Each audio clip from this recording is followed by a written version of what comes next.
Muy bien, ahí me tocó el tema de morfofisiología normal del sistema inmune y pues enfocándonos en cómo se desarrollan sus células, cómo se organizan los órganos linfoides y cómo se generan las respuestas inmunitarias, conectándolo con ejemplos clínicos, especialmente en la odontología y en endodoncia. Muy bien, como introducción, pues voy a hablar del sistema inmune, que pues el sistema inmune es el sistema de defensa principal del organismo. Su función principal es reconocer lo propio y lo no propio y protegernos frente a sus patógenos. En la odontología, pues esto es clave porque la cavidad oral siempre está expuesta a microorganismos. Cuando una caries progresa y las bacterias alcanzan la dentina profunda, la pulpa o el periápice, el sistema inmune determina la magnitud de la inflamación y del daño tisular. Al final, al final, pues cuando se tiene estos, pues que entran esos microorganismos extraños, pues se activa automáticamente pues el sistema inmune. Ahora más adelante vamos a ver los tipos de inmunidad que hay, que pues la respuesta inmunitaria se divide en inmunidad innata e inmunidad adaptativa.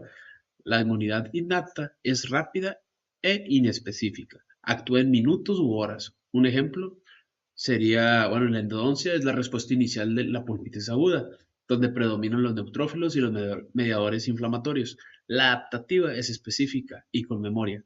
Tarda días e involucra linfocitos T y B. En una lesión periapical crónica sería aquí un gran ejemplo, donde veremos los linfocitos y la producción de anticuerpos. Estamos viendo la adaptativa.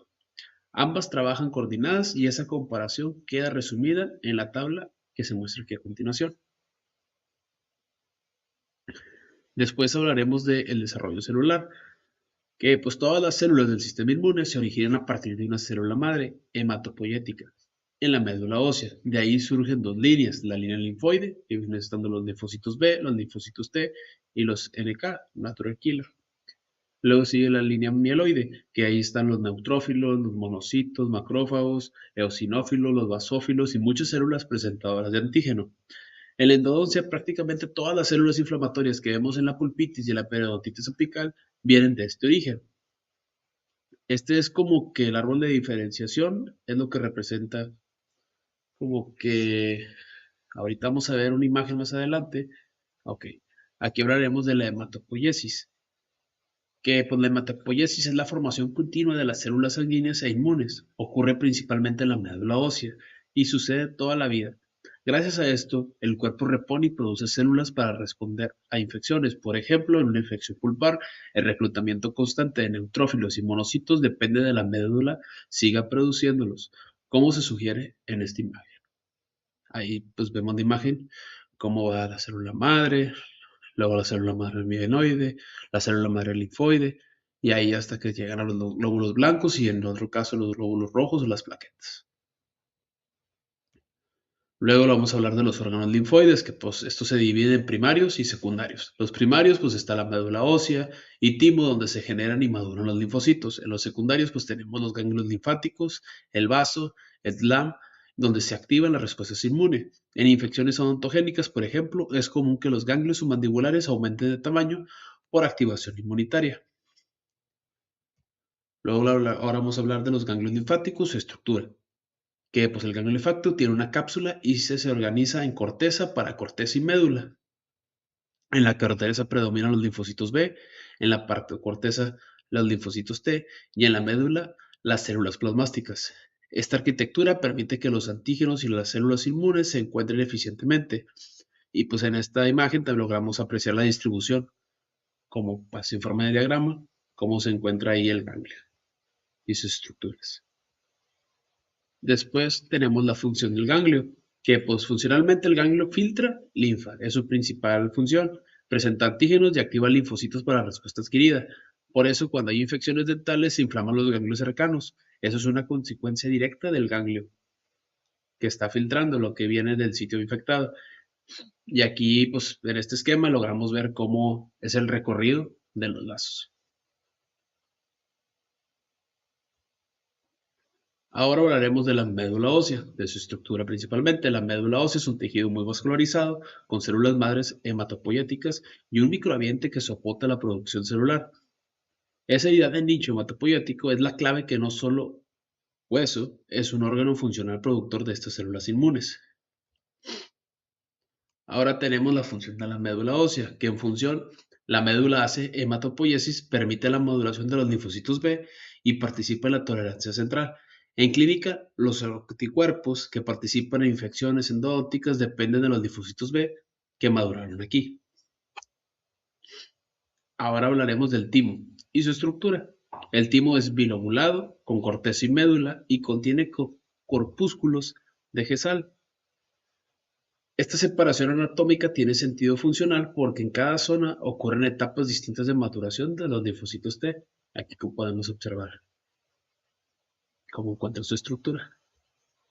Ahora hablaremos de la función del timo.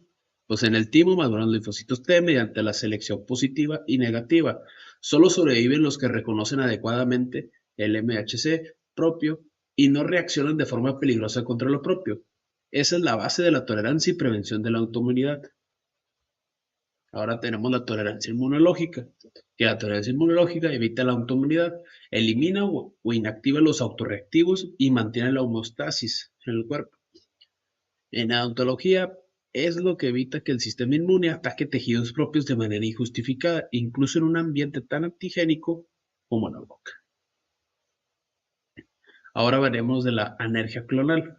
La anergia clonal ocurre cuando un linfocito reconoce un antígeno, pero no recibe coestimulación, entonces queda inactivo. Es un mecanismo de tolerancia periférica. Esto ayuda a que no se activen las respuestas exageradas ante estímulos constantes, algo muy relevante en las mucosas y en la cavidad oral. Después tenemos el vaso. La estructura de este es que es un órgano vascularizado con una pulpa blanca y una pulpa roja. La pulpa blanca se relaciona con la inmunidad, la pulpa roja con la filtración. La imagen muestra pues cómo está esta división de forma clara. Después tenemos la función del vaso.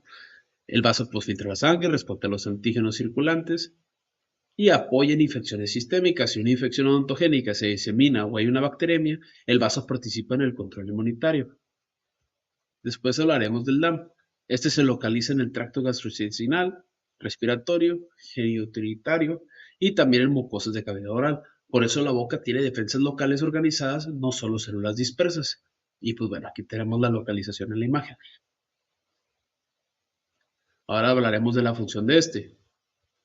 Pues este principalmente lo que produce es IgA, mantiene las defensas de mucosas y también promueve la tolerancia local. Un ejemplo directo del IgA salival que ayuda a neutralizar los microorganismos sin inflamar excesivamente. Esto se representa en el esquema de la diapositiva. Y aquí pues busqué una imagen de un corte que pues muestra esto.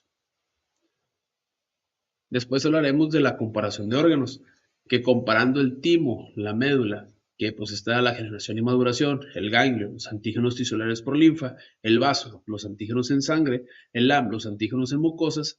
Esto explica por qué una infección dental puede activar ganglios regionales y en casos severos tener un impacto sistemático. Y aquí también pues en la tabla se muestra pues el órgano linfoide, el tipo, la localización, la estructura principal, la función inmunológica y el ejemplo clínico odontológico. Ahora hablaremos de la influencia neuroendocrina, que pues aquí tenemos que el estrés aumenta el cortisol y la modula negativamente la respuesta inmune. Por eso pacientes con estrés crónico pueden ser más susceptibles a infecciones o pueden presentar peor respuesta a procesos inflamatorios y a la reparación. Y aquí pues se muestra aquí una imagen, un diagrama del eje del estrés que pues ahí ayuda como a visualizar cómo es que sucede. Después hablaremos de la influencia psicológica. La influencia psicológica, pues es como el estrés crónico, la ansiedad o la depresión, se asocia a inmunosupresión. En clínica esto puede reflejarse en en una cicatrización más lenta o mayor susceptibilidad a infecciones orales. Ahora también hablaremos del medio ambiente, que el medio ambiente impacta mucho en la nutrición, la higiene oral y el estilo de vida. Por ejemplo, una mala higiene pues aumenta una carga bacteriana, una mala nutrición puede disminuir la capacidad de respuesta inmune y pues al igual el estilo de vida. Ahora hablaremos del último, que pues de este apartado, que es pues la edad, que pues en la infancia hay inmadurez inmunitaria y en la vejez hay inmunosenescencia, por lo que la respuesta disminuye. Pues hay un ejemplo clínico, sería como la endodoncia, esto puede afectar en la evolución de las lesiones periapicales y en la capacidad de reparación en los adultos mayores. Ya como conclusión, pues tenemos que el sistema inmune es un sistema integrado donde la estructura y función de cada órgano linfoide explican su papel de defensa. Entender esto nos ayuda a comprender que la evolución de infecciones pulpares y periapicales y por qué algunos pacientes responden a distinto progresión, ya sea que de curación o que no cure, como por ejemplo puede ser el estrés, la edad, el ambiente, como vimos ahorita. Y pues eso sería todo de mi clase.